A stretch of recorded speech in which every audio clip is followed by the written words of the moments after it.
एक समय की बात है, एक जिज्ञासु युवक अपने जीवन का सही मार्गदर्शन पाने के लिए एक सच्चे गुरु की खोज में निकला।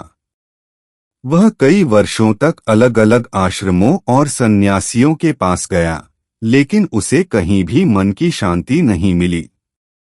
एक दिन वह एक बुद्धिमान संत के पास पहुंचा और बोला, गुरुदेव, मैंने कई गुरुओं से ज्ञान प्राप्त करने की कोशिश की, लेकिन मुझे अब तक कोई सच्चा गुरु नहीं मिला। कृपया मुझे बताइए, सच्चे गुरु की पहचान क्या है? संत मुस्कुराए और बोले, बेटा, मैं तुम्हारे प्रश्न का उत्तर दूंगा, लेकिन पहले तुम्हें एक कार्य करना होगा। आश्रम के पास की नदी से मेरे लिए एक लोटा पानी लेकर आओ। युवक नदी की ओर चला गया। जब वह पानी भरने लगा तो उसने देखा कि नदी के किनारे एक साधु बैठे थे, जो खुद को एक महान गुरु बता रहे थे। वे लोगों से कहते, मैं ही सच्चा गुरु हूँ, मेरे पास आओ, मैं तुम्हें मुक्ति दूंगा।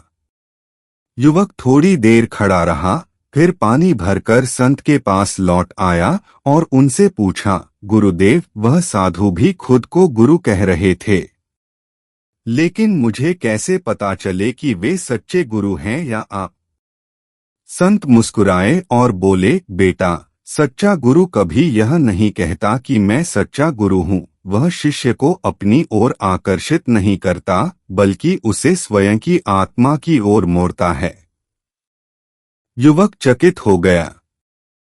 संत ने आगे समझाया, तो सच्चे गुरु की पहचान यह है कि एक, वह अपने ज्ञान से अहंकार नहीं करता, बल्कि शिष्य के भीतर छिपे ज्ञान को जागृत करता है। दो, वह शिष्य को अपने ऊपर निर्भर नहीं बनाता, बल्कि उसे आत्मनिर्भर और आत्मज्ञान की ओर प्रेरित करता है। तीन, वह मोह और दिखावे से दूर रहता है और केवल सत्य के मार्ग पर चलता है। चार, उसकी उपस्थिति मात्र से ही मन को शांति और आत्मा को जागृति का अनुभव होता है। पांच, वह अपने कर्मों से शिक्षा देता है, न कि केवल शब्दों से। युवक को समझ आ गया कि जो सच में ज्ञानवान होता है, वह कभी अपने ज्ञान का प्रदर्शन नहीं करता। वह विनम्र और निस्वार्थ होता है। युवक ने संत के चरणों में सिर झुका दिया और कहा, गुरुदेव, आज मुझे सच्चे गुरु की पहचान मिल गई। अब मैं आपके मार्गदर्शन में अपने आत्मज्ञान की यात्रा शुरू करना चाहता हूँ। संत ने आशीर्वाद दिया और कहा, याद रखना, गुरु वही नहीं होता जो मार्ग दिखाए, बल्कि वही जो तुम्हें अपने भीतर छिपे सत्य को देखने की शक्ति दे।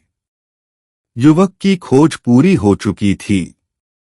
अब वह सच्चे ज्ञान की ओर अग्रसर हो गया।